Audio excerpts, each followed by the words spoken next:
Bueno,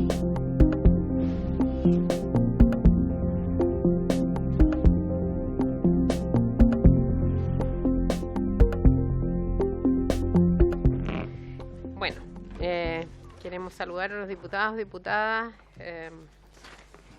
al equipo de la Secretaría y, por cierto, a los invitados que hoy día nos acompañan. Vamos, antes de otorgar la palabra al señor secretario. No, perdón. El acta de la sesión 16 se da por aprobada. Perdón. Y el acta de la sesión 17 queda a disposición de los señores y señoras diputadas. El señor secretario va a dar lectura de la cuenta. Gracias, señora presidenta. Se da cuenta de los siguientes documentos que han llegado a nuestra comisión. Oficio del secretario general de la Cámara de Diputados, señor Landeros, por el cual comunica el acuerdo de la sala en orden a acceder a la solicitud de nuestra comisión de prorrogar su plazo de vigencia en 30 días, esto es, hasta el 7 de diciembre del presente año. Confirmación para concurrir a la sesión de hoy del señor fiscal nacional subrogante del Ministerio Público, don Juan Agustín Meléndez, junto al director de la unidad especializada del tráfico de ilícitos de estupefacientes y sustancias psicotrópicas, don Luis Toledo. Confirmación para concurrir a la sesión de mañana, martes 26 de octubre, del subsecretario de Desarrollo Regional y Administrativo, señor Nicolás Cataldo. Correo electrónico del asesor legislativo de la Subsecretaría de Prevención del Delito, señor Rodrigo Muñoz, por el cual excusa de participar en la sesión de mañana al subsecretario señor Eduardo Vergara, y comunica que en su representación se conectará por Zoom la subsecretaria subrogante de Prevención del Delito, señora Daniela Cañas, junto a la jefa de gabinete, señora Natalia Silva, y también al señor Rodrigo Muñoz. Esa es toda la cuenta, señora presidenta. Muy bien, gracias.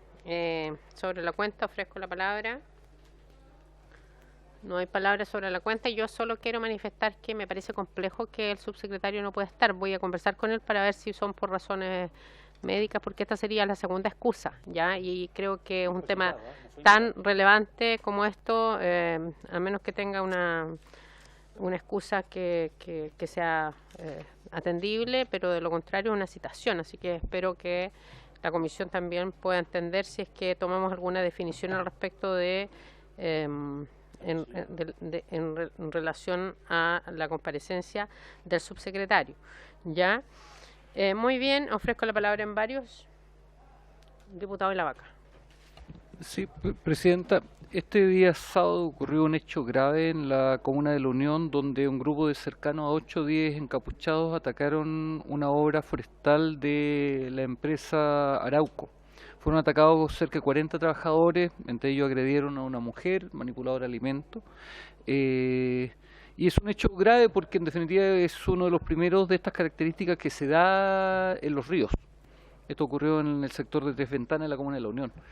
Y por lo mismo, por la gravedad del hecho, me gustaría poder oficiar al Ministerio del Interior respecto al cumplimiento de los compromisos adoptados en el mes de agosto, tanto por el subsecretario del Interior como de la ministra. Se comprometieron llevar adelante un aumento de la dotación, prometieron llevar adelante mejorías en la infraestructura, se comprometieron varios retenes entre eso, y no tenemos todavía antecedentes respecto a esa situación. Yo lo he dicho ya públicamente en varias oportunidades, yo soy uno de aquellos que es partidario de extender el estado de excepción constitucional en la región de los ríos.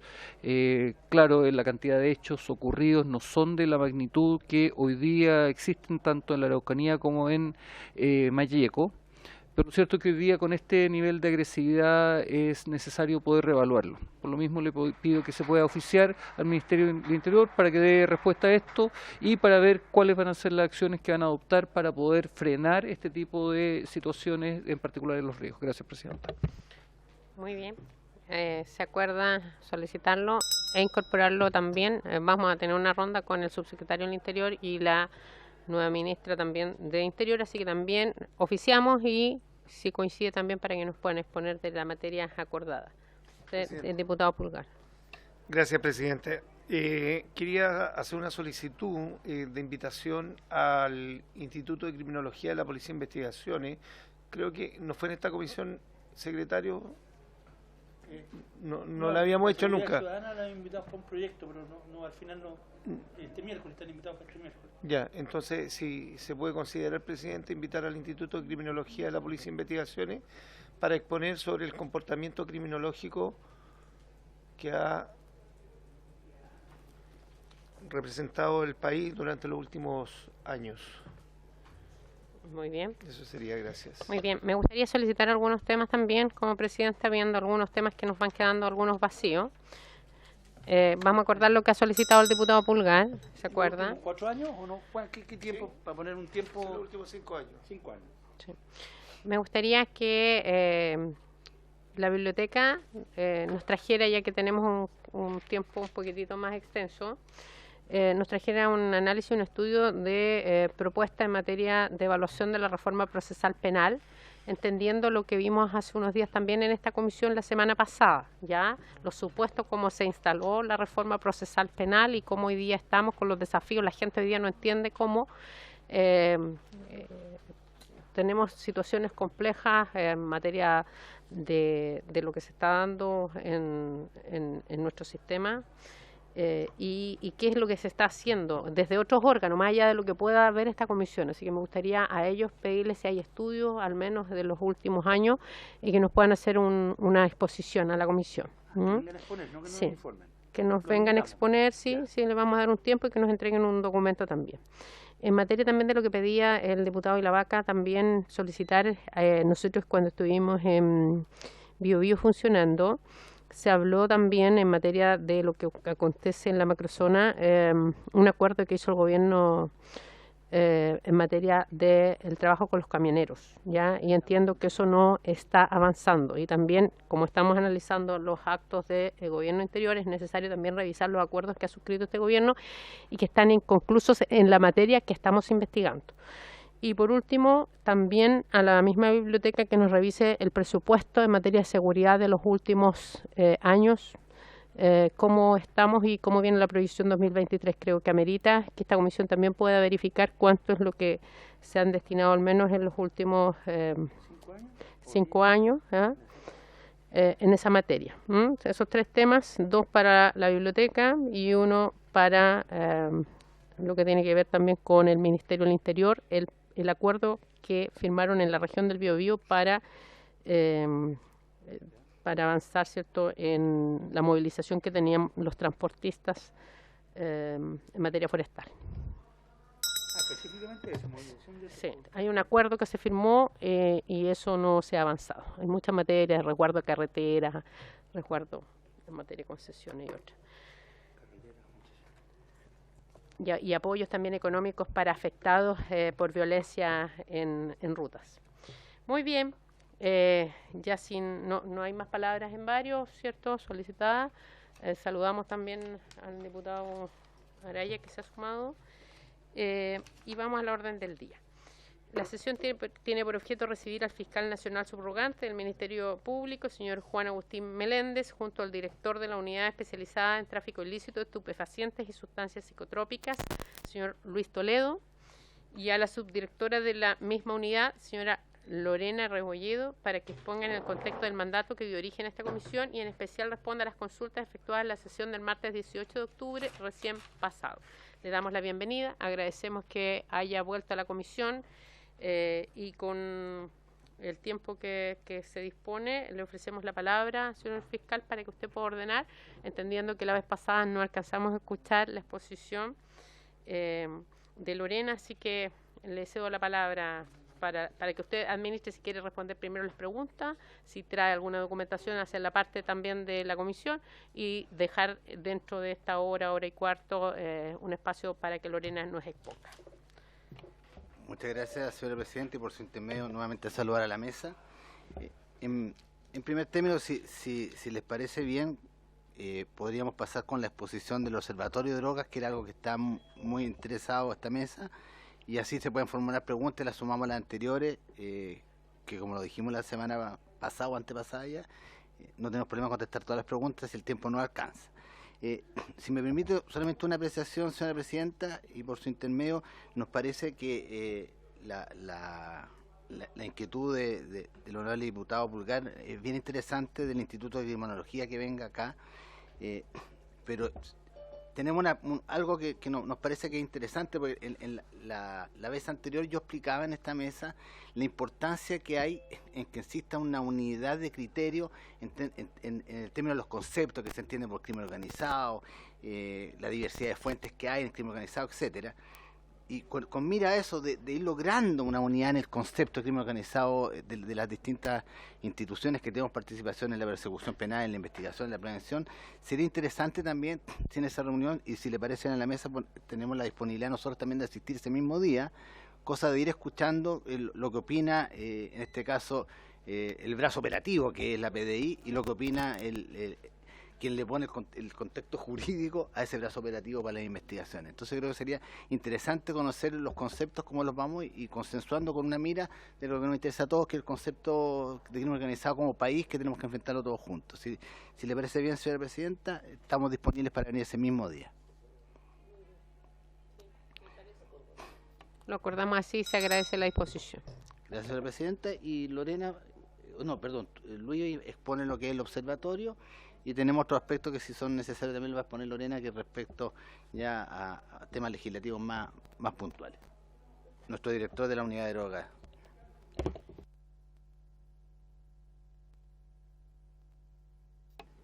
Para registro está entonces don Luis Toledo, ¿ya? Para. Aprovecho de saludar, señora presidenta, y por su intermedio a toda la comisión.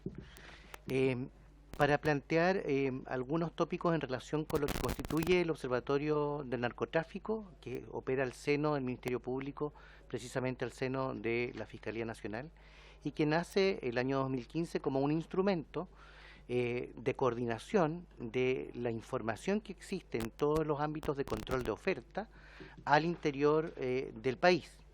Quiero plantearles que el observatorio nace como una necesidad, simplemente porque todos los organismos vinculados al control de oferta tenemos datos, tenemos información, pero esa información hasta esa fecha se estaba entregando directamente al Poder Ejecutivo para los distintos informes que nos piden desde organismos internacionales. Sin embargo, ni siquiera estaban muy consensuadas las cifras, y las cifras a veces difieren o diferían en términos concretos respecto de las incautaciones, en fin. Por eso fue necesario ir avanzando en la creación de un instrumento que tenga una relación armonizada y completa y también validada metodológicamente por todos los organismos que estábamos vinculados con esto. Si me permiten pasar una presentación. A la luz de ya desde el año 2015 hasta ahora han pasado 7 años, hemos presentado una serie de informes anuales. Estos informes anuales, con su validez metodológica, han sido reconocidos tanto a nivel de participación en seminarios internacionales por parte de analistas de distintas instituciones a nivel nacional e internacional, y el Observatorio del Narcotráfico está reconocido hoy día al interior de la OEA, de la Organización de Estados Americanos, particularmente en la Comisión contra el Alcohol, de Abuso de Alcohol y Drogas de la CICAD, y en ese sentido colaboramos en aquello que cuando somos llamados en el Observatorio Interamericano de Drogas de la CICAD. Pues bien, ahí aparece, nuestro interés es relacionar los informes nacionales que se complementan por parte de la PDI, por parte de Directemar, por parte de Carabineros de Chile, por parte de ISP, del Instituto de Salud Pública, por parte de Aduana. Estoy hablando, y ahí nace algo que para nosotros también es importante decirlo, un poco lo disarmónico que es la construcción respecto de estadísticas y control de oferta de drogas en el Estado de Chile, Gendarmería de Chile. Y aquí quiero pasar solamente un dato antes de seguir con las presentaciones. Gendarmería depende del Ministerio de Justicia y Derechos Humanos con una orientación distinta, tiene una información tremendamente importante en materia de control de oferta. Todo lo que está pasando hoy día en materia lo sacamos de inteligencia de Gendarmería con las investigaciones que se llevan al interior de la Fiscalía. Aduanas tiene una información tremendamente relevante, no es un coadyuvante directo de la investigación penal, pero sí, por Dios, que nos ayuda para las investigaciones que dicen relación con una especialidad y a esta altura del partido, que estamos hablando de las investigaciones a través de puertos, es decir, de contenedores contaminados con droga, ya sea para ingreso a Chile como para salida al exterior. Y en fin, el Instituto de Salud Pública depende del Ministerio de Salud. Entonces ya tenemos 3 organismos que dicen relación directa con el control del tráfico de droga o con el control de la oferta de drogas, pero diseminados en distintos ministerios con distintas orientaciones. Directemar depende del Ministerio de Defensa, con otra orientación también, en términos concretos, porque esto es una rama de la Marina. En consecuencia, todo esto, en este esfuerzo de construcción de unificación, hemos intentado construir un observatorio, que así lo hemos logrado, que reúne esta información. ¿Y cómo se construye? Con la información estadística de cada una de las instituciones públicas a las que me he referido y a otras también, pero también validando los informes que ellos aportan para el observatorio. Entonces, el observatorio tiene un capítulo que es estadística, aspectos cuantitativos, por así decirlo, con esta información validada, y otro quali, que es cualitativo, y cada uno de nosotros aporta, incluso a veces la propia Fiscalía Nacional, con su perspectiva en torno al crimen organizado, qué sé yo. Si me permiten la siguiente. Aquí se grafica el objetivo, es entregar a las autoridades del Ministerio Público y del país el insumo necesario para la toma de decisiones en materia de políticas públicas en base a una información validada metodológicamente. Es un equipo de profesionales que nos abocamos la tarea de aportar con lo siguiente: identificar tendencias y amenazas respecto de lo que estamos enfrentando como país. Y yo les diría que en términos concretos, llevado a Latinoamérica, en Colombia hay algo similar. No estoy hablando de observatorio de drogas, que en términos generales. Observatorio de drogas en América Latina generalmente está hecho con la tendencia de medir el suministro pero no el suministro de drogas como control de oferta, sino simplemente el control de la demanda. Cuán nefasto es la oferta de droga respecto de las personas que están consumiendo, cuáles son los efectos de la salud pública, cuáles son los efectos, digamos, cuáles son los daños a la salud pública, en particular respecto de una u otra sustancia. Eso es lo que tiene, lo que entendemos generalmente como observatorio de drogas en términos generales, y de eso hay bastante en todos los países de América Latina, sobre todo, y de América, a través del Observatorio Interamericano de Drogas. El Observatorio Europeo de Drogas tiene estas 2 aristas, que estoy hablando del control de demanda y el control de oferta. Nosotros tenemos en Chile 2 observatorios, uno que depende de Senda, que es el control de demanda, y otro observatorio del narcotráfico, que es el control de oferta, que lo tenemos en la Fiscalía. ¿Por qué conviene tenerlo en la Fiscalía y no en un gobierno? En términos concretos, cualquiera sea su tinte político. Porque lo que pasa, efectivamente, que cuando hablamos de control de oferta de droga a nivel político, hay ciertas decisiones de publicidad que puedan afectar incluso a los propios gobiernos, como cuál ha sido su respuesta respecto de esta amenaza del narcotráfico. Si están en un organismo objetivo o que no dependa directamente del Poder Ejecutivo, quizás sea una información, por así decirlo, validada desde el punto de vista del control de oferta. En consecuencia, y así ha sido el devenir durante estos últimos 7 años. El año 2015 aportamos con la información relativa a que ya en ese tiempo las organizaciones criminales venían al alza, estaban en un proceso de modernización bajo un modelo empresarial. Eso fue el primer observatorio, esto está escrito, hay una publicación que se las podemos dejar, todo está a nivel, ya a esta altura del partido está en un link, en un banner, en www.fiscaliadechile.cl. En la línea de abajo están los observatorios de todos los informes de los últimos años. Y ya advertíamos en esa época que había un modelo empresarial que estaba declinando las decisiones piramidales y estableciéndose en forma horizontal, y que ya el año 2015 mediante tercerización, mediante outsourcing, contrataba los servicios de camioneros, contrataba los servicios de terceros para confluir digamos, en su propio negocio. El año 2016 fuimos advirtiendo que nuevamente nos encontrábamos en un fenómeno en expansión. Ya en ese año advertíamos el crecimiento en los barrios críticos.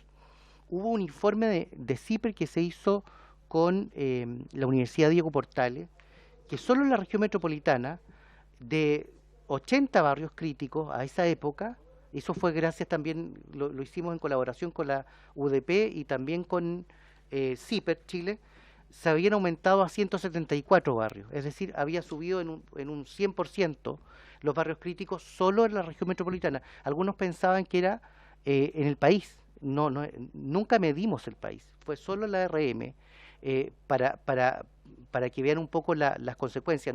De ahí no hemos hecho una nueva medición en cuanto al número, pero estaba estandarizado de qué es lo que podríamos, qué es lo que estábamos encontrando en la región metropolitana en concreto. Son barrios que estaban entregados al tráfico violento, a un grupo de familias que estaban muy complicadas con eso, y eso no ha variado mucho, la verdad.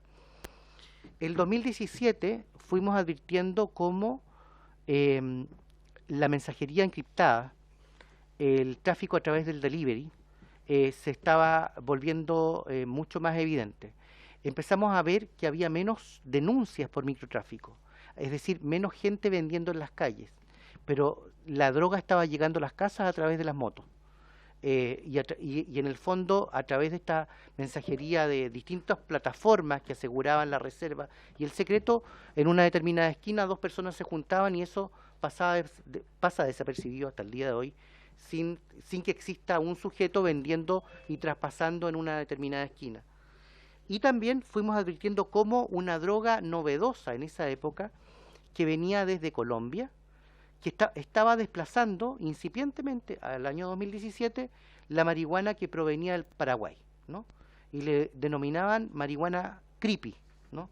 Creepy, que venía del Valle de Buenaventura, del Valle de Llanos Solitarios, que cruzaba el Ecuador por tierra, el Ecuador, todo el territorio peruano para distribuirse a través de Bolivia o a través de la zona norte de Chile, el limítrofe con el Perú, a través de Tacna, para llegar por tierra. Pero también empezamos a ver cargamentos por mar de esta misma marihuana. No entendíamos muy bien cuál era el sentido de modificar una procedencia mucho más lejana, a nuestro juicio mucho más cara, pero era también el valor con lo que se estaba vendiendo. Efectivamente, la marihuana creepy llegó a tener en algún momento, hacia el año 2018, casi el mismo valor igualable en las poblaciones. No estoy hablando de los sectores acomodados de nuestro país, simplemente en las poblaciones, porque ahí es donde se vende.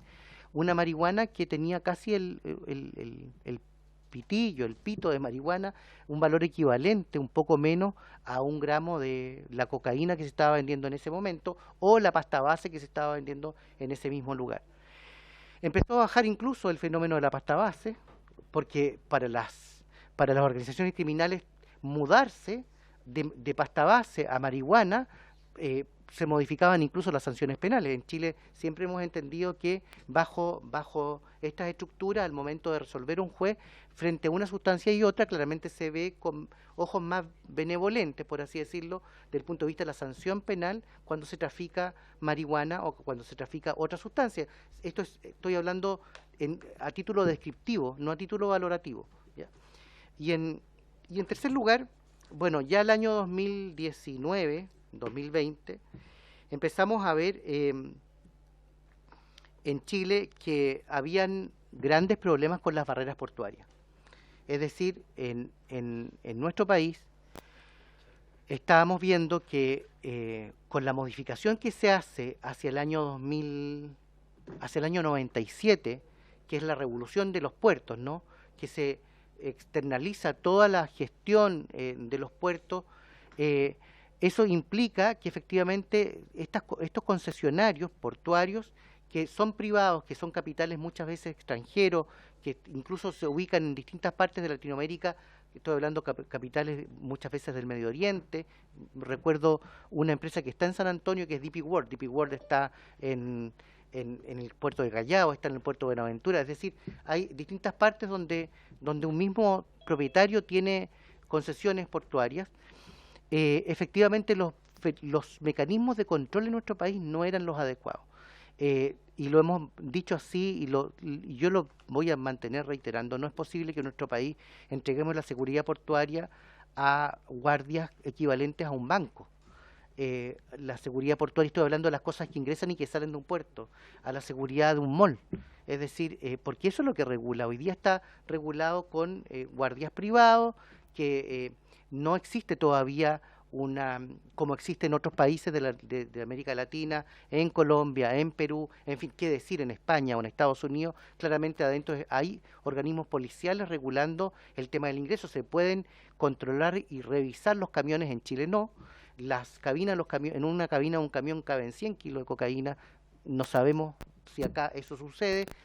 Suponemos, porque que no debería pasar, pero lo suponemos. Simplemente hay una serie de situaciones que están contenidas en un informe que lo elaboramos para el año 2019. En ese informe de ese año, que contiene claramente cuáles son las barreras que nosotros estimamos que son necesarias de revisar y que son deficientes en nuestro país. Por lo pronto, no existe una trazabilidad de la mercancía que se exporta. Es decir, una mercancía que se ingresa, porque muchas veces un camión lleva varios contenedores, ¿no? Y un buque tiene asignadas distintos espacios para distintas empresas. Esa trazabilidad desde la empresa portuaria hasta el ingreso al buque no está clara, porque hoy día los sellos se le entregan al transportista. Es decir, el transportista es el que pone el sello antes de su pasada en 20 partes buscando la mercancía. Y eso creo, desde mi punto de vista, desde el punto de vista del observatorio, desde el punto de vista de la Fiscalía de Chile, se ha debido quizás porque hemos entregado la seguridad pública sin un control evidente en las concesiones de áreas estratégicas del Estado. Estoy hablando, cuando hablo de puertos, hablo de aeropuertos, hablo de carreteras, hablo de teléfonos, que en definitiva está entregado a empresas privadas, donde no es su prioridad o no existe en el contrato de concesión una asignación específica de información, de estadística, de seguridad, o su compromiso en concreto con la adquisición de bienes y servicios para la seguridad pública. Luego, el año 2020, empezamos a ver cómo en diciembre del año 2020 fue la primera noticia que se tuvo del Tren de Aragua en Iquique. Y eso ya lo empezábamos a advertir porque empezó el tráfico de ketamina. En Chile, ese es otro tema que tiene que ver con que lo advertimos ya desde el narcotráfico, desde el Observatorio del Narcotráfico, cómo era bueno ir viendo todo esto, pero la verdad las cosas es que lo veíamos con mucha preocupación, que año a año esto iba creciendo de una manera que efectivamente era difícil de controlar. La ketamina es un anestésico de uso veterinario, también tiene uso humano, que se ha ido por las organizaciones criminales, se fue juntando con la cocaína y apareció lo que se denomina el TUSI, ¿no? Y que en Chile se vende en forma regular. Y en ese sentido la ketamina fue asociada, prácticamente es muy coincidente por la época, con una migración de origen criminal, estoy hablando, criminal, pero que se vincula con origen venezolano, con un grupo muy pequeño. No estoy hablando de la migración venezolana, estoy hablando de esa situación en particular que se le denomina el Tren de Aragua. Y efectivamente la información que tuvimos posteriormente en determinadas causas que provienen de Tarapacá particularmente, es que el Tren de Aragua cobraba el ingreso y se les cobraba con ketamina. La ketamina no está regulada en Bolivia, no está regulada como sustancia controlada en Ecuador, no está regulada tampoco concretamente en Perú. Entonces llega a las puertas de nuestro país prácticamente sin ningún control. Y eso es lo que también lo hemos dicho en distintas esferas como una necesidad de política exterior, de tratar de buscar mecanismos que colaboren también con el control de una sustancia que está controlada en prácticamente todos los países, salvo en algunos de nuestra región. Ya el 2021 empezamos a advertir una serie de situaciones complejas que tenían que ver con una criminalidad más fuerte. Hay investigaciones vinculadas en el norte de Chile, una investigación que no se encuentra terminada, que está próxima a ser acusada, de 2 personas que efectivamente vinculadas al cartel de Sinaloa, no solo por un tema de parentesco, sino que son personas que efectivamente su interés fue ingresar primero una millonaria suma de dólares por la frontera, la débil frontera que tenemos con Bolivia, luego en una investigación penal muy bien llevada por la Fiscalía de Tarapacá, por el fiscal a cargo, en ese caso, con técnicas especiales muy bien administradas, se logró a través de agentes encubiertos, en fin, penetrar esta organización criminal para desbaratar un tráfico de cocaína de más de 670 kilos a Holanda a través de un contenedor. Eso también nos advertía de la facilidad con que las organizaciones ven a los puertos chilenos. Estamos hablando de por lo menos 15 o entre 2 a 15 puertos que tienen calificación internacional, particularmente los del norte, pero también estamos hablando del puerto de los puertos de la 8ª región, los puertos de qué decir de la 5ª región. En definitiva, que es necesario, yo creo que atender como un tema país. Y relacionado con los puertos también aparece el cartel Jalisco Nueva Generación, que parece un poco que cuando la Fiscalía habla de esto, al principio, estoy hablando de este año, señores diputados, yo recuerdo haber ido al Senado en alguna oportunidad cuando en alguna otra oportunidad alguna policía decía, no, esto no existe, esto no es así. Este año fue, en enero de este año, efectivamente las causas suman y siguen, porque ha llegado marihuana desde en contenedores desde los puertos de Manzanillo y Lázaro Cárdenas directamente desde México a Chile sin tránsito por ninguna parte. También existen causas asociadas a la Fiscalía Sur, vinculadas directamente con el cartel Jalisco Nueva Generación. No solo el cartel Jalisco, estoy hablando de carteles colombianos también, que vinculados con el tránsito de marihuana, esta vez por tierra. ¿Y por qué tanta marihuana para Chile? Porque, bueno, desde el punto de vista del mercado, Chile paga muy bien por la marihuana dentro de Latinoamérica. No van a obtener el mismo precio ni en Brasil, ni en Argentina, y el mercado, aunque sea pequeñito, algo puede, sí se consume bastante, esa es la verdad. Es de consumo interno. Yo no hemos visto investigaciones de trasiego de marihuana hacia otros países. No digo que no existan, no lo hemos visto. Lo que sí hemos visto es trasiego de cocaína desde Chile hacia el extranjero, y este último tiempo un aumento importante de drogas sintéticas, que tiene que ver con particularmente de MDMA, que es éxtasis, desde Holanda, desde España, desde Bélgica, desde Países Bajos hacia Chile, de una manera importante. Y nosotros señalamos el cartel del Golfo, clan del Golfo, grupo del Golfo, como quiera que se le llame, porque toda la marihuana que venía directamente de Buenaventura, qué sé yo, del Valle del Cauca, estoy hablando de toneladas de marihuana, era imposible que fueran emprendimientos individuales, simplemente lo vinculaban siempre a información que provenía desde ese lugar, desde organizaciones criminales importantes que estaban llevando esa sustancia hacia nuestro país. Más adelante, ese mismo año, en el último informe, aparecen organizaciones criminales que estaban operando desde la cárcel, con sistemas de dominación claros. Ya a las personas, habían jefes, o hay jefes adentro de la cárcel que ocupan brazos operativos a los que ellos denominan perros. Esos perros son los que ellos mandan a ejecutar los crímenes, los homicidios y, en fin, a mandar respecto del propio tráfico de droga. Conversando al interior de Gendarmería, efectivamente existe un temor de que la violencia vaya escalando. Ahora, los homicidios en la cárcel han bajado. lo que no es un muy buen dato. Desde mi punto de vista, o desde el punto de vista del observatorio, lo anterior grafica que se está produciendo un orden al interior de las cárceles. Y eso puede ser hasta más peligroso porque la violencia ordenada significa más violencia afuera de la cárcel. No sé si se entiende. Si se escala de esa manera, esa organización, y ha pasado en otros países, ha pasado en Colombia, ha pasado también en Ecuador, en definitiva, cuando desde el interior de la cárcel se organiza todo, la delincuencia suele ser mucho más violenta en términos concretos hacia afuera, no hacia el interior. Y esto nos lleva a elaborar tendencias en este año. Próximos a este observatorio, hemos visto que la economía del narcotráfico va derechamente en auge.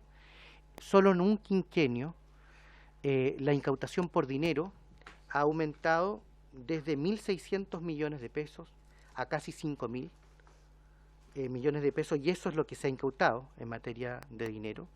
Por eso en un minuto nuestra propuesta en la modificación de la ley de drogas era que parte de esos recursos, como pasa en otros países, estoy hablando en España, estoy hablando en Colombia, de esos recursos vayan a la orientación del control de oferta. Eso no fue posible con la modificación de la ley de drogas, lamentablemente, que era lo que nosotros pretendíamos para planes y programas en contra del crimen organizado.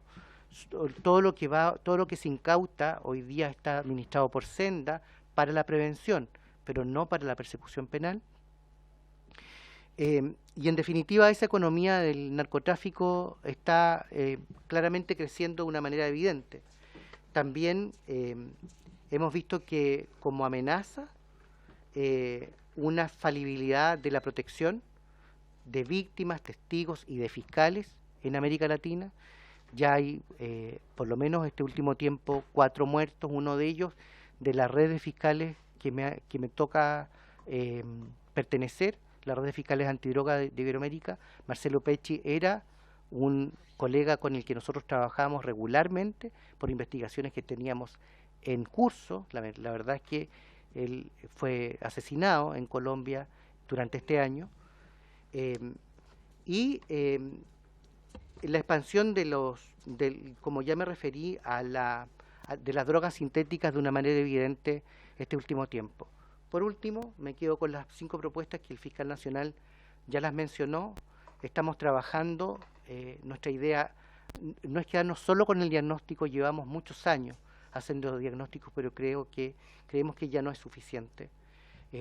Tenemos que hacer el paso siguiente a las propuestas en concreto, y parte de estas propuestas están contenidas en el discurso del fiscal nacional en la primera sesión, que tiene que ver con una fiscalía supraterritorial, fortalecer la cooperación internacional. Este es un mercado delictual transnacional que es necesario unificar las redes. Todos los organismos tenemos redes, pero es necesario unificar la información de las redes internacionales, fortalecer la investigación a nivel patrimonial. También hoy día corre por puertas separadas la investigación penal de la investigación patrimonial, y la necesidad de contar con objetivos de persecución penal estratégicos que estén amparados por todos los organismos de persecución penal y de control de oferta en el país. Muchas gracias. Ahí viene la presidenta. Por favor. Gracias, muchas gracias por la exposición. Vamos a devolver la palabra también para que pueda, no sé si Lorena, también agregar algo en esto, señor fiscal. Don Luis Toledo, muchas gracias. Creo que no sé si quieren hacer algunas consultas ahora inmediatamente o al final. Al final, perfecto, ya. Gracias, señora presidenta. La verdad que, bueno, la exposición de nuestro jefe de la unidad de drogas, el observatorio que queríamos contar cómo funciona y cuál es la realidad que nosotros apreciamos. Entrando derechamente a la otra parte de lo que vinimos, quedaron bastantes consultas fue la semana pasada, no me acuerdo. La semana pasada. Pasa rápido el tiempo. Bueno, quedaron varias consultas. Lorena, ella se puede hacer cargo, por ejemplo, nos consultaban en la reunión pasada respecto de la conveniencia o la visión que teníamos nosotros es penalizar droga. Eso lo podría contestar Lorena, que ya viene preparada para ello. Teníamos otras consultas de lo que yo pude leer del acta, y felicitar a quien tipió el acta también, porque es un trabajo tremendo. No, el cuerpo de taquígrafo de la Cámara de Diputados. Extraordinario. Bueno, quedaron algunas preguntas la semana pasada que son las que yo tengo más o menos resumidas. Una era la del honorable diputado don Jaime Araya, que nos preguntaba esa conexión que nosotros veíamos entre la prevención y la persecución, que quería que lo aclaráramos. Estamos llenos a hacerlo. Habían temas carcelarios, creo que don Luis Toledo algo abarcó bastante eso. Tenemos temas en cuanto a la votación de la Fiscalía. Yo creo que si los temas, señora Presidenta, yo puedo empezar a responder algunas de esas preguntas inmediatamente. Me voy a colgar un poco de lo que decía el fiscal, el ex fiscal Toledo, hoy día director de la unidad, que aunque nos conocemos hace muchos años fuimos fiscales, por eso tengo siempre esa confusión con él.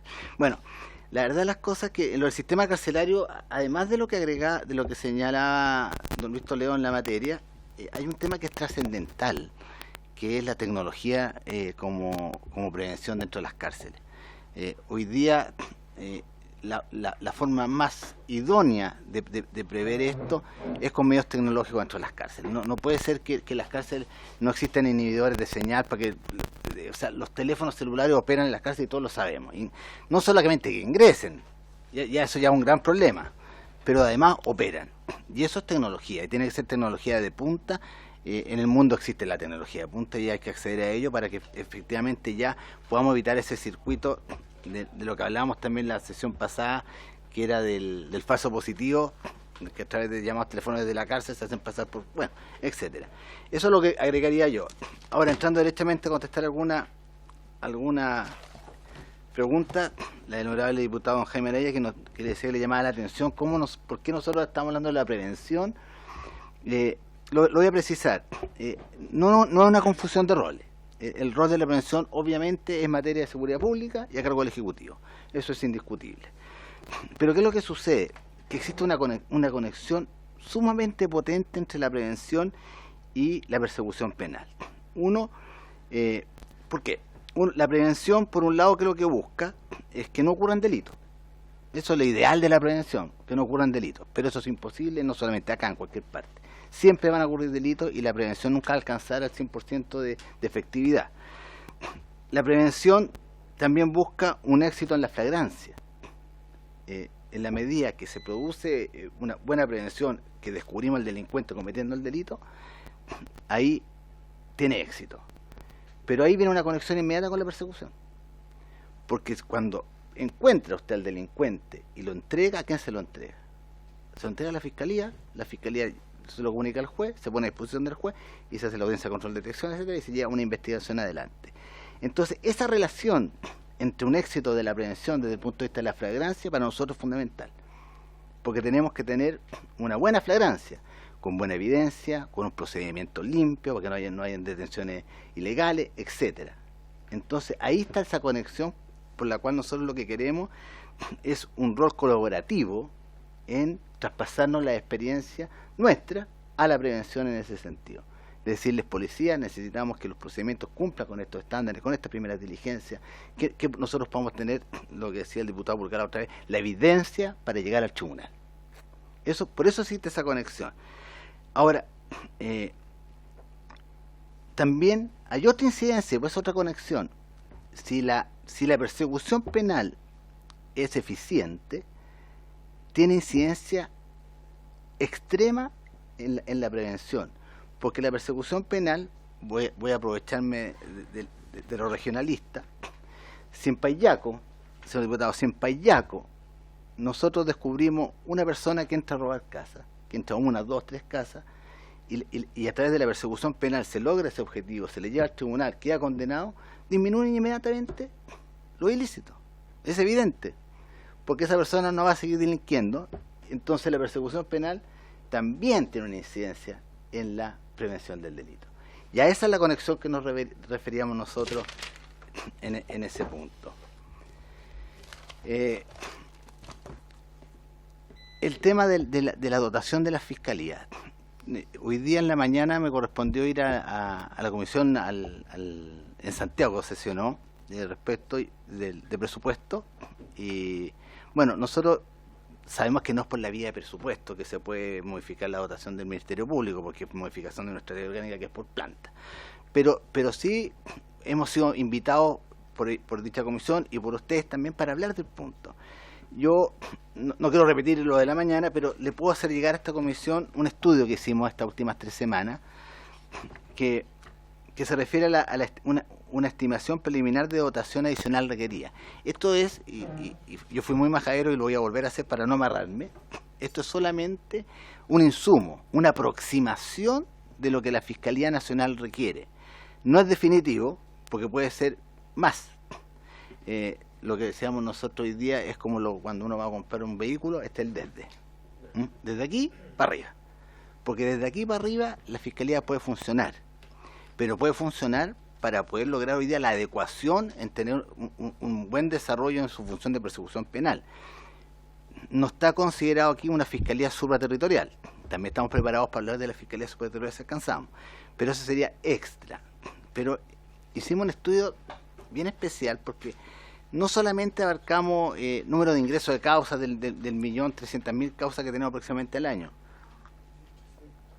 1.350.000, algo así es lo que ingresa en el año.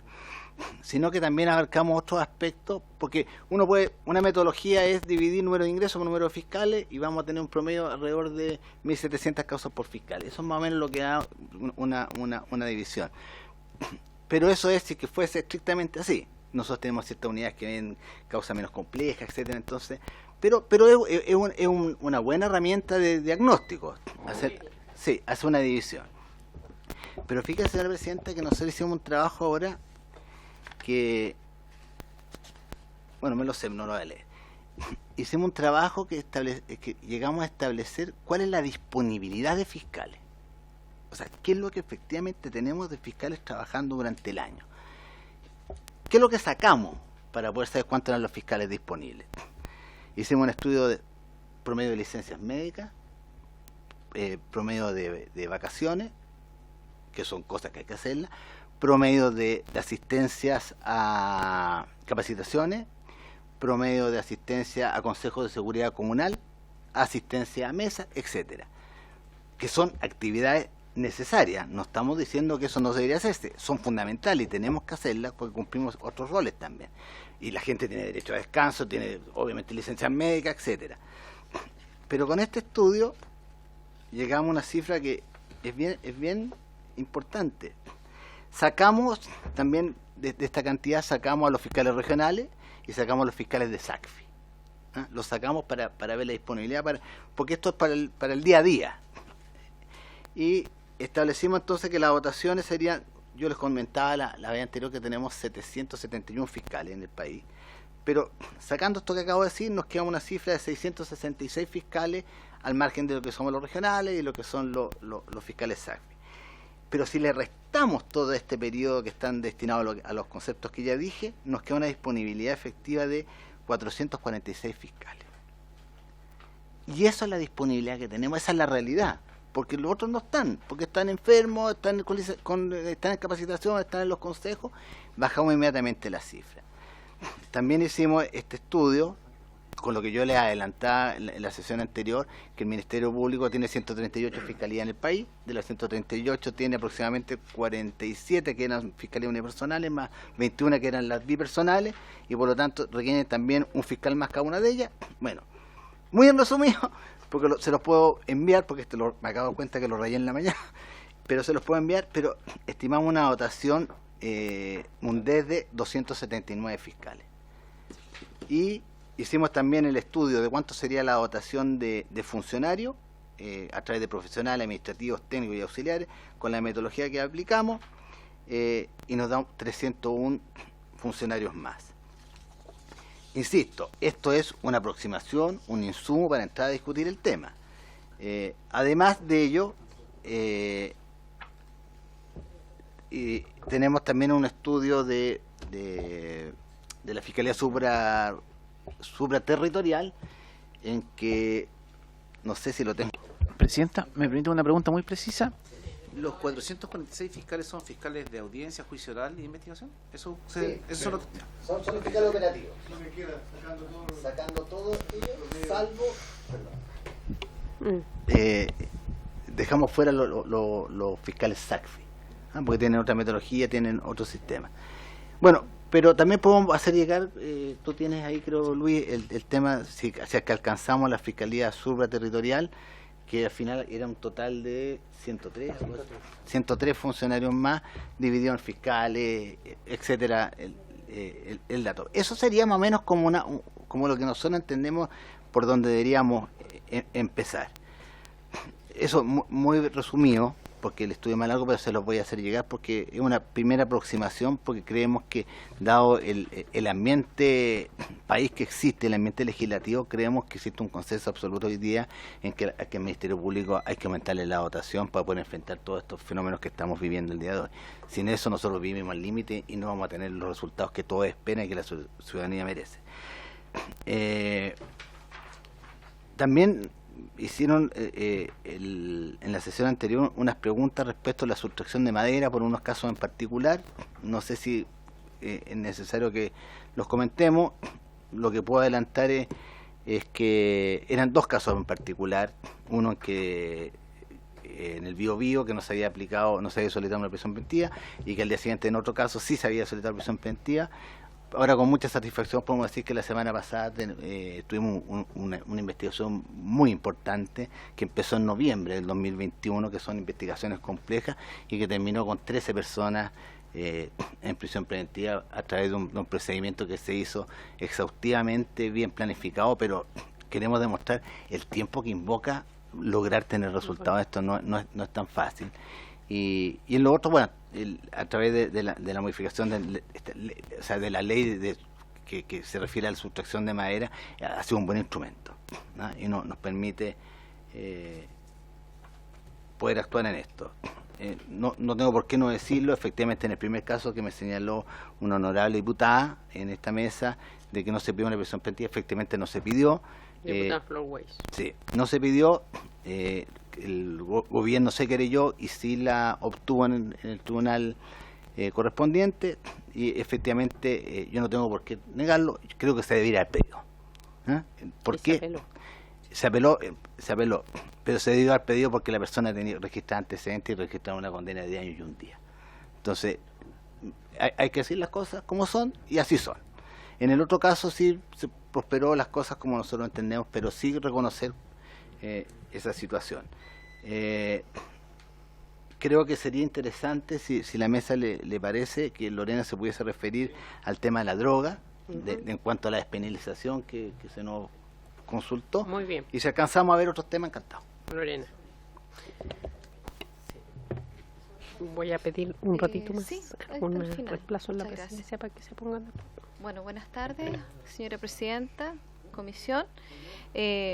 Sobre un punto particular que fue consultado en la sesión pasada, que tiene que ver con la despenalización de las drogas, pero en particular de la cannabis, quería poner en sus antecedentes básicamente el estado de situación respecto en particular a la marihuana. Bueno, relevar en todo caso y para conocimiento de la mesa, aun cuando seguramente por la especialidad de esta comisión ya están familiarizados, pero solamente que se considere que en el caso de la cannabis es una droga que está actualmente contenida en lista 1 del reglamento 867, que es el que lista las sustancias que son objeto de sanción penal, de tráfico y otras figuras penales. Ahora, lista 1 significa que está dentro de aquellas drogas que pueden causar graves efectos tóxicos o daños considerables a la salud, al igual que es la cocaína, al igual que es la ketamina, al igual que es el éxtasis. Y hago esta aclaración porque la marihuana como tal, la cannabis, cáñamo, sumida floría, está tipificada, está sancionada en el artículo 1 del decreto 867. Cosa distinta sucede con los productos farmacéuticos derivados de cannabis, que están en lista 2, dentro de aquellas drogas que no causan graves efectos tóxicos, daños considerables, causando daño, pero sin causar tales efectos. tales como otros productos farmacéuticos que también se contienen, como la codeína, como distintos fármacos de uso común, que por ejemplo son las benzodiazepinas, relajante muscular, etcétera. Entonces hago esta precisión porque muchas veces se confunden los articulados respecto a la sanción de la marihuana, respecto al artículo primero, y respecto a los productos farmacéuticos derivados del cannabis, están en el artículo segundo. Haciendo entonces esta precisión, quiero señalarles que nuestra posición como Fiscalía dice relación no con no abrir un espacio a lo que es la discusión de la marihuana respecto tanto al uso terapéutico como al uso recreativo. Más bien tiene que ver con regular esta sustancia y no despenalizar. ¿Por qué? Porque por una parte tenemos una ley de drogas que sanciona en el artículo 8 aquel que plante, cultive, coseche especies vegetales del género cannabis u otras sin la autorización competente. Es una figura penal que sanciona a la conducta por ese solo hecho y, sin embargo, a raíz de diversas discusiones jurisprudenciales y a propósito de un caso que fue bastante bullado, que fue un caso de triagrama de una fundación, que el caso fue a juicio y que finalmente la Corte Suprema señaló, dictó una sentencia absolutoria respecto a un cultivo de 7 plantas de cannabis. A propósito justamente de esa interpretación, la Corte Suprema dijo, claramente el tipo penal dice relación con el cultivo sin autorización, pero se va a exigir algo más. Y este algo más es un elemento adicional al dolo de cultivar. ¿Cuál es el elemento subjetivo del ánimo de tráfico? Es decir, yo cultivo para traficar o con ánimo de difusión a terceras personas. O sea, yo puedo cultivar estas plantas, pero con ánimo de traspasar a estas terceras personas. Entonces, esta es una ley que tiene que ver con una figura penal que existe en diversas legislaciones. Por ejemplo, en España tenemos un artículo que sanciona en un mismo articulado el tráfico, el cultivo, varias figuras penales. Sin embargo, nosotros lo tenemos separado. Y en la ley de drogas está en el artículo 8. Y quiero hacer esta precisión porque no está derogada la figura del cultivo, en este caso de marihuana, aun cuando, ojo que el objeto material marihuana es uno de varios que sanciona el artículo 8. Si ustedes ven el reglamento, no solamente es la marihuana, hay otras especies vegetales como la planta de la coca, la salvia, el floripondio, que es una especie vegetal también que se produce droga. Ahí son varias especies vegetales. Sin embargo, el debate se ha producido en torno a la cannabis, a la marihuana, entendiendo que es el único objeto de sanción penal respecto al cultivo y no lo es. Cactus peyote también podría ser. Entonces, desde ahí también entender que hay un debate que a lo mejor es un poco sesgado respecto solamente a la marihuana. Y por otro lado también, si bien esta es una norma que dice relación además con una conducta que si se acredita un consumo personal exclusivo próximo en el tiempo, la norma nos reenvía el artículo 50 respecto a una sanción de una siembra o una plantación para consumo personal, lo que no es equivalente a una tipicidad de la conducta. Es decir, aquel que posea, cultive, cosecha esta especie vegetal con la intención de consumirla, se aplicará la sanción del 50. Entonces tampoco hay una tipicidad de la conducta. Y eso lo quiero señalar a propósito de las discusiones que se han dado últimamente. Ustedes saben que se está tramitando acá el honorable diputado de la Vaca, por ejemplo, participó en todas las sesiones de la Cámara de Diputados. Bueno, me ha tocado personalmente participar en esta discusión hasta la Comisión de Seguridad y que se incorporaron ciertas modificaciones. Lo que sí quiero señalar en este sentido es que la Fiscalía ha dado una posición respecto al tema de la marihuana que no es equivalente a lo que acá se ha tratado y que finalmente fue de acuerdo a aprobar en la Comisión de Seguridad, tanto respecto al uso terapéutico como a la posesión de cierta cantidad de cannabis para uso personal. Esta posición dice relación con la evidencia científica que tiene que ver justamente con el uso de la marihuana y la falta justamente de esta evidencia que asegure, tal como ocurre con cualquier otra especie vegetal que ha sido objeto de largos estudios en laboratorio, como por ejemplo ha pasado con el opio. Del opio se deriva la codeína, la morfina, de uso ampliamente médico, Pero en el caso de la marihuana sucedería entonces lo equivalente. Por lo tanto, necesitamos estudios científicos que avalen el uso terapéutico de la cannabis.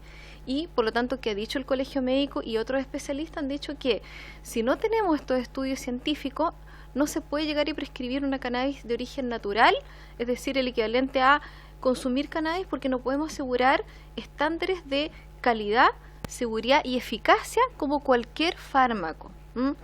Por lo tanto, una persona perfectamente se podría intoxicar y llegan a urgencia personas, por ejemplo, que consumen queques, que consumen chocolate, porque pueden tener alto porcentaje de THC. Entonces, no es una sustancia inocua. Entonces, nosotros acá manifestamos justamente en ese sentido que no es que no estemos abiertos a la regulación. De hecho, existe un proyecto de ley paralelo al que modifica la ley 20.000, que aquí están, vamos a ver a continuación cuáles son las propuestas aprobadas finalmente por la Comisión de Seguridad, pero quiero señalar que hay un proyecto de ley que se presentó como una moción de la Cámara de Diputados y que dice relación con modificar un articulado del Código Sanitario. Y este articulado tiene que ver con justamente regular esta autorización para la fabricación de especies vegetales que puedan ser usadas con fines medicinales, pero no se aprobó por la Comisión de Salud. Pasó a Comisión de Salud y esto no se aprobó, y el último informe es del año 2021, de noviembre del año 2021. Entonces quedó estancado, digamos, en ese trámite, y luego esto mismo revive en la discusión de una ley punitiva, que es la ley 20.000, que persigue aún el tráfico, digamos, el cultivo para tráfico, que en ese sentido no estamos, entiendo, en desacuerdo, pero incorpora una norma que más bien tiene que ver con una regulación sanitaria. Por eso es que esta ley que quedó estancada, digamos, en la Comisión de Salud, que no se aprobó, que le llaman Ley de Cultivo Seguro, pretendía regular el cultivo. Cosa distinta a la despenalización, que nosotros en ese sentido no nos hemos pronunciado porque claramente tiene que ver con una ley vigente. El artículo 8º no está derogado y persigue un estadio que tiene que ver con el cultivo de una marihuana.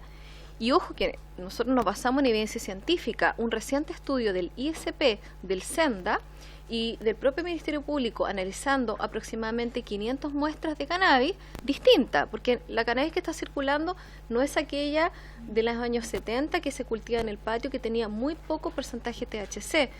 Este estudio justamente recoge la cannabis del patio, la cannabis de frontera, la cannabis de la calle, y establece un porcentaje de THC que no es el antiguo, que era el 2%, sino que sobrepasa el 25%, llegando en algunos casos al 50%, y en caso de marihuana prensada incluso sobrepasa el 100% de principio activo que está toda impregnada de la sumida de Florida. Entonces es una marihuana sumamente, digamos, peligrosa, que no se puede distinguir cuál es la que se está traficando. Entonces finalmente lo que está en las láminas que van a quedar acá es lo que está finalmente aprobado. Sí, claro, que es lo que está aprobado, que por una parte tiene que ver con el uso terapéutico de la cannabis, que es el artículo 8 bis, que lo dice para efecto de esta ley, digamos, el que siempre plante, cultivo, cosecha especies vegetales, así como el que tenga, poseo o porte cannabis sin ánimo de tráfico en un número igual o menor al dispuesto en el presente artículo, se entenderá que lo hace para fines de uso o consumo personal. La cantidad máxima anual por usuario para uso personal considera un cultivo de 1 a 5 plantas exterior en tierra, 1 a 5 plantas exterior en maceta, 2 metros cuadrados en interior, carpindol. La tenencia máxima anual de flor seca son 500 gramos, o sea, medio kilo, mientras que el porte de flor seca es de 40 gramos. Claramente esto no lo podemos regular. ¿De qué manera podríamos regular esto, aunque estuviéramos de acuerdo en cantidades que son considerables? Esta respecto al uso personal. Y hay otra lámina que incorpora la autorización para uso medicinal. Y, sí, es la anterior, por favor. No es la anterior, sí. Se entenderá que existe la debida autorización de la siembra, plantación, cultivo, cosecha de especies vegetales del género cannabis cuando ésta sea destinada para la fabricación de productos derivados de especies, subespecie, variedad del género cannabis, que tengan como objetivo la atención de un tratamiento médico que haya sido prescrita por el médico cirujano tratante mediante la correspondiente receta extendida. ¿Y qué pasa acá? de qué manera podríamos asegurar que esa cannabis tiene realmente un uso medicinal, o cómo podríamos asegurar realmente que estamos ante un buen uso, digamos, de la cannabis, en el sentido de que no hay estudios en laboratorios que nos permita asegurar, como cualquier otro medicamento, como el paracetamol, como una codeína, que efectivamente podemos garantizar eficacia, una seguridad mínima y calidad del producto. Por eso es que no estamos de acuerdo, digamos, con estas modificaciones que se están tramitando aún actualmente en el Congreso, y sí entendemos que había una vía válida y que se pueda haber una ley especial, que es esta llamada, perdón. Sí, y esta ley de cultivo seguro que iba por un camino que entendemos correcto de regulación y no de despenalización del cultivo. Muchas gracias.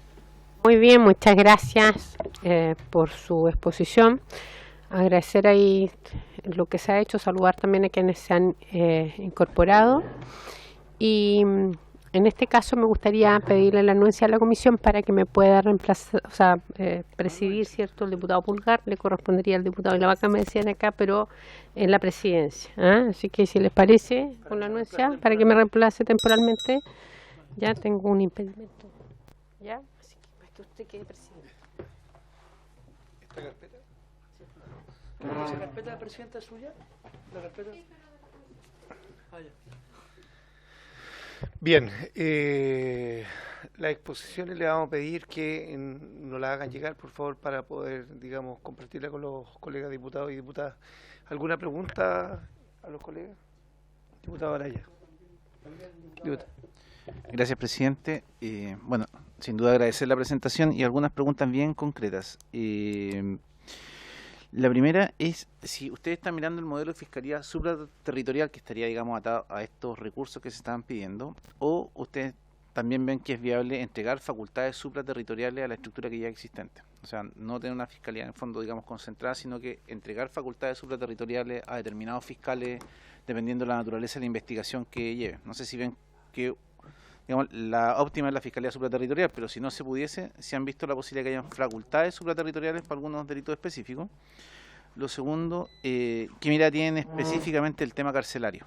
Porque en esta comisión hemos recibido a mucha gente y queda siempre flotando en el aire el tema de que mucho de lo que está pasando en la calle estaría condicionado por lo de la cárcel. Entonces no sé si eso es más bien como un mito que se ha ido generando o ustedes tienen alguna mirada particular respecto de eso.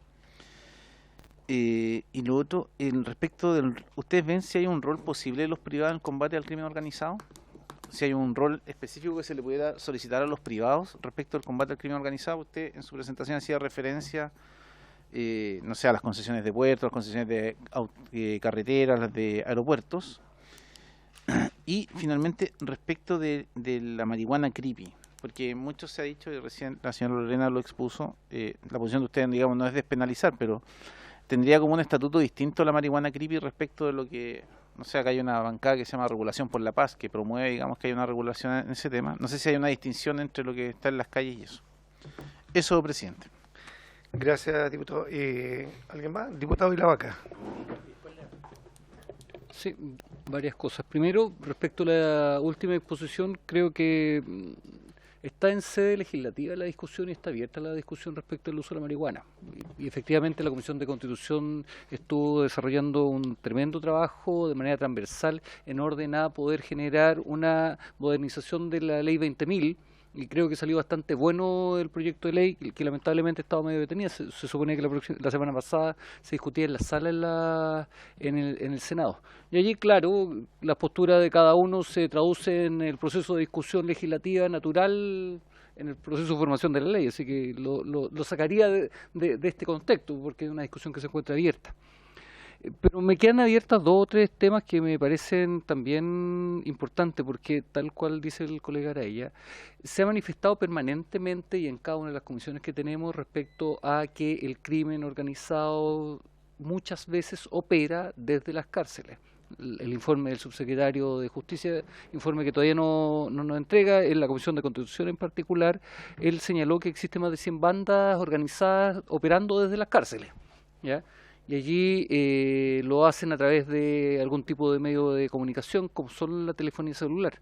Y cada vez que hemos preguntado respecto a eso, se nos ha señalado, en particular el director nacional de Gendarmería, en las diferentes comisiones que uno participa y al final se confunde, que las concesiones, en las cárceles concesionadas por lo menos, contemplaba el inhibidor de señales. Y que este inhibidor de señales lo que provocaba era que la población cercana a dicho territorio se veía también con problemas de señal y el reclamo permanente del oficino era, oye, ¿por qué me cortan a mí la señal? Y que la tecnología que yo creo que existe para poder inhibir solamente las señales al interior de las cárceles, existe, pero es muy cara. No me acuerdo cuántos millones de dólares hablaban anual por cárcel, si no me equivoco. Entonces, dentro de la experiencia que ustedes tienen, sobre todo con organismos internacionales, me gustaría saber si es que existe, cuál es la fórmula que utilizan en los diferentes países para poder llevar adelante este proceso de inhibición de señales de celulares. Y lo último, una pregunta que quedó abierta también la última vez que vino el fiscal, dice relación con este entrevero que ha existido entre Carabineros de Chile y la Fiscalía sobre la CIP. A mí me preocupa de sobremanera el proceso de investigación y cuando Carabineros dice, ¿sabe qué? A mí me corresponde la prevención, por lo tanto yo lo que voy a hacer va a ser sacar de la CIP y los voy a destinar a otras unidades porque yo necesito más patrullaje, no necesito que estén exclusivamente trabajando con Fiscalía, toda vez que además nosotros como Carabineros lo que nos corresponde es la prevención. Y si quieren CIP, vayan donde corresponde, que es la Policía de Investigaciones. Creo que hay un conflicto entre instituciones del Estado que complican la pelea por el orden público. Y ese conflicto en algún momento lo vamos a tener que evidenciar y lo vamos a tener que abordar fuertemente, porque es grave, ¿ya? Esas dos cosas nada más. Gracias, diputado Leal. Cerramos las 3 preguntas con el diputado Leal. Gracias, presidente. Ahí sí. No, yo quería hacer bien concreto una pregunta y un comentario. Respecto del estudio que ustedes hicieron de la cantidad de fiscales que deberían tener para funcionar medianamente bien, ¿hay algo avanzado con el Ejecutivo? Porque eso requiere modificación de la ley de planta, no la ley de presupuesto. Porque yo siento que todo lo que estamos hablando en esta, yo pertenezco a la Comisión de Seguridad, los esfuerzos que estamos haciendo de modificar legislación, prevención, si no tenemos fiscalías que estén debidamente equipadas con recursos humanos, no vamos a tener buenos resultados, porque al final las policías pueden hacer su trabajo, son puestos a disposición de los tribunales, pero si no hay fiscales suficientes, usted lo explicaba en la sesión anterior, claro, la fiscalía entre uni y bipersonales son más de la mitad prácticamente. O sea, el día que hay un juicio oral de 15 días, un mes que los hay, esa fiscalía está con un asistente fiscal. Y porque tampoco pueden ir solo al juicio oral, alguien tiene que estar al lado de él. Entonces, estamos mal, pues. Yo siento que esa discusión no la estamos dando, estamos abocados principalmente a ver cómo subimos pena, cómo creamos más delitos, pero el que tiene que perseguir a los delincuentes le estamos exigiendo y no tiene las herramientas mínimas para hacerlo. Entonces, mi pregunta es si hay alguna conversación avanzada respecto al Ejecutivo, si hay voluntad política o no la hay de ingresar a algún proyecto de ley de modificación de las plantas. Eso por un lado. Y en segundo lugar, a mí sí me preocupa demasiado lo que este proyecto de ley entiendo que entró por el Senado, el que permitiría el consumo hasta medio kilo al año, o sea, alguien podría fumar tendría para fumar todos los días, hasta medio kilo, o sea, yo entiendo que para mí eso no es consumo para el consumo personal, pero bueno, a mí sí me preocupa demasiado, porque si estamos dando las señales que estamos dando, y es bueno conocer la opinión del Ministerio Público, a mí me quedó súper clara la posición de usted, porque esta comisión al final también va a tener que arribar a conclusiones, ¿ya? Y ahí me gustaría que en esas conclusiones quedara claramente establecida también la opinión de esta comisión investigadora, qué opinión tenemos respecto de ese proyecto de ley o cuál va a ser nuestra opinión respecto de ese tipo de legislación. Porque por un lado, claro, como decía el colega Levaca, está abierta la discusión, es verdad. Cada uno como parlamentario es libre de votar como estime conveniente, dar sus puntos de vista, pero la señal que estamos entregando para el país, que por un lado decimos que la droga nos está matando en todos lados, y por otro lado vamos a estar legislando para que hasta medio kilo de droga se pueda estar destinando al consumo personal. Entonces, me parece una contradicción evidente y yo espero que en las conclusiones de esta comisión, estimados colegas, eso quede claramente establecido, al menos la opinión del Ministerio Público al respecto. Eso, presidente. Muchas gracias, diputado Leal. Fiscal, vamos con la respuesta para el diputado Araya, y la vaca y Leal. Muchas gracias. Ya no siempre va a volver, señor presidente, si es necesario. No, porque es muy interesante el tema y a todos nos gusta, y nos gusta en el sentido de que queremos hacerlo bien. ¿Ah? Y por lo tanto, si el tiempo no nos alcanza, disponible siempre. Yo voy a contestar algunas preguntas y voy a traspasar aquí a mis distinguidos colegas algunos aspectos más técnicos, pero voy a ir bien rápido en algunas cosas en el orden que me parece, si le parece a usted, presidente, que sería más rápido. Sí, tenemos 10 minutos antes que termine el tiempo. Bueno, voy muy rápido voy a hablar rápido. Aunque debo precisar que si quedan preguntas pendientes, les vamos a pedir igual que por escrito. Ningún problema. Por favor. Sí, entonces voy a contestar aquellas que no queremos por escrito. No, a ver, lo que señalaba el distinguido diputado y la vaca respecto de que existe un entrevero o pugna con la CIP. La verdad que desde el punto de vista del Ministerio Público no existe una pugna, sino que lo que existe por nosotros es un reconocimiento del buen trabajo que hace la CIP. Yo le decía el otro día al general Yáñez, en términos coloquiales, le decía: general, la culpa es suya. Me dijo: ¿cómo hacer mía la culpa? Es suya porque la CIP funciona bien. Entonces, ¿cómo nosotros no vamos a querer tener CIP si la CIP funciona bien? Si eso es pugna, entrevero, bueno, lo es, pero es sencillamente porque son un brazo operativo de excelencia para nosotros, para el trabajo investigativo.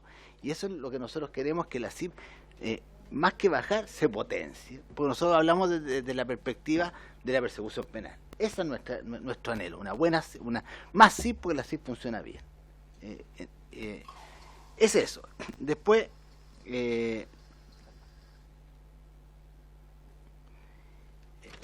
algunas otras pequeñas cosas de funcionamiento de la Fiscalía Supraterritorial.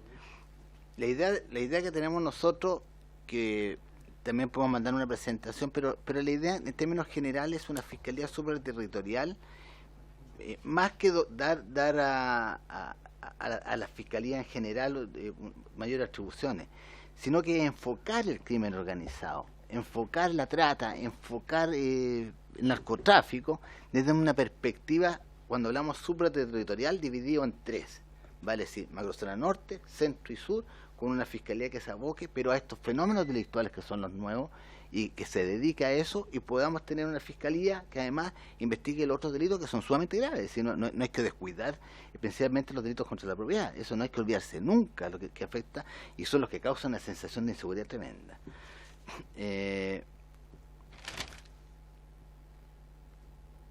Después le voy a pedir al Augusto Leo que se refiera al tema obviamente de droga y de las cárceles, si lo puedes precisar un poco más lo que nos preguntaban en esto, respecto de creo que el diputado Leal nos preguntaba de si existe una solicitud nuestra al Ejecutivo.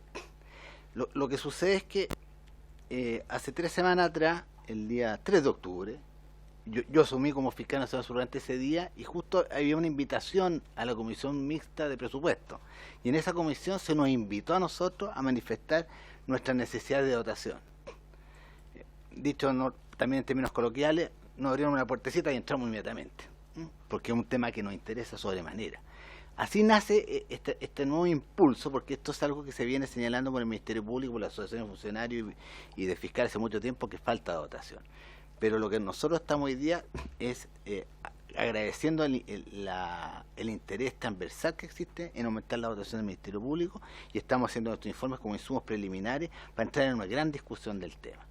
Pero en esa perspectiva lo hicimos durante estas 3 semanas, este estudio. Yo quiero... Sí, harta plata. No, si está todo calculado y hoy día lo llevamos, está con las cifras, se los podemos hacer llegar también en esa materia.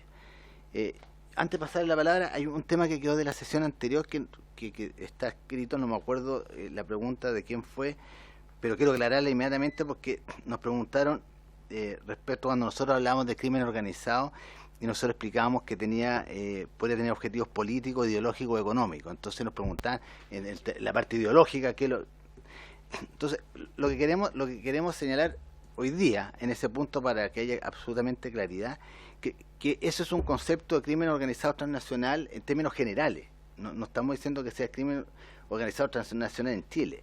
Los fines que persigue el crimen organizado son esos: económico, ideológico, político.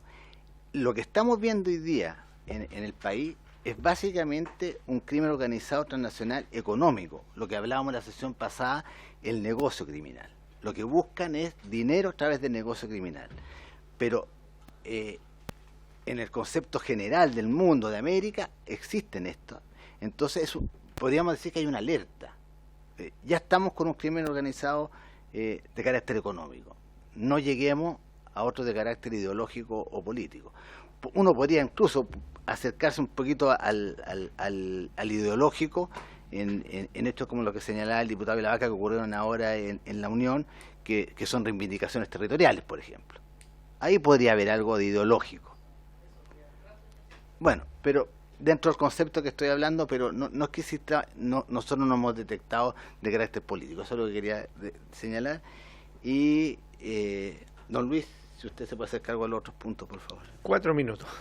Caso muy breve, simplemente para referirme a un tema que se repite por las preguntas del honorable diputado señor Araya y señor Vilavaca, referente al tema de gendarmería y la adquisición de bienes o de insumos tecnológicos que depende de la concesionaria, y también del rol, o por así decirlo, del diagnóstico que tiene el gobierno a través de la Subsecretaría de Interior en torno a que los crímenes se cometen desde el interior de las cárceles y que afecta hacia el exterior.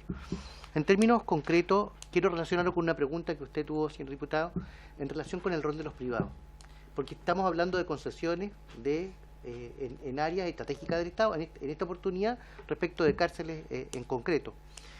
Y con esto, para ejemplificar lo que pasa hoy día en nuestro país, cuando se adquiere por parte de aduana, que está vinculado en aeropuerto, un escáner para detección de droga, ¿quién lo paga? Aduana. No sé si me entiende. Y está dentro o al interior, está para ser utilizado al interior del aeropuerto. No es posible, creo yo, que si se entregan áreas estratégicas del Estado, donde los privados efectivamente están ejecutando un rol que me parece muy bien para desarrollar todo el tema de su negocio, desde el punto de vista lícito, sin duda, no tenga una contribución directa con la seguridad pública. Y eso debería estar en los contratos de concesión, y ahí hay algo que no dije, que lo aprovecho de complementar: ¿cuál es el rol del Ministerio de Obras Públicas en estos contratos de concesión de áreas estratégicas del Estado? Ciertamente el tema de gendarmería es un tema país que se puede ir corrigiendo, pero que está cruzado también por algo que ellos mismos reconocen y que está enquistado adentro del Estado, que tiene que ver con la corrupción al interior de gendarmería, y que creo que es bueno hablar las cosas como son. La propia gendarmería ha reconocido que es uno de sus problemas, y eso no es que esta institución esté con el problema, es un problema que el país ha ido creciendo de a poco en estos ámbitos de corrupción vinculados con el crimen organizado, y que nadie está fuera y nadie se escapa, así de simple. En relación con la adquisición de estos bienes, es lo que podemos plantear, y en relación con lo de la marihuana que se planteaban, para nosotros simplemente la denominación, quiero aclarar esto, la denominación de creepy es una denominación comercial, no es que exista una cepa creepy. Se le llama creepy a una marihuana que proviene de un determinado sector en Colombia, eso, pero no es que exista una cepa determinada, particular, vinculada a esta denominación de creepy. Bien, quedaron algunas preguntas sin responder, creo. Le vamos a encargar, digamos, si nos pueden responder por escrito. Bueno, ya estando en la hora, queremos dar las gracias al fiscal nacional subrogante del Ministerio Público, señor Juan Agustín Meléndez, junto al director de la Unidad Especializada en Tráfico Ilícito de Estupefacientes y Sustancias Psicotrópicas, señor Luis Toledo, y a la subdirectora de la misma unidad, señora Lorena Rebolledo. Presidente, acuerde que le mandemos el oficio para que respondan por escrito. Sí, acordamos por unanimidad que respondan por escrito lo que quedó pendiente, ¿se acuerda? Bueno, siendo las 20:45 ya casi, por haberse cumplido con el objeto de esta sesión, esta se levanta.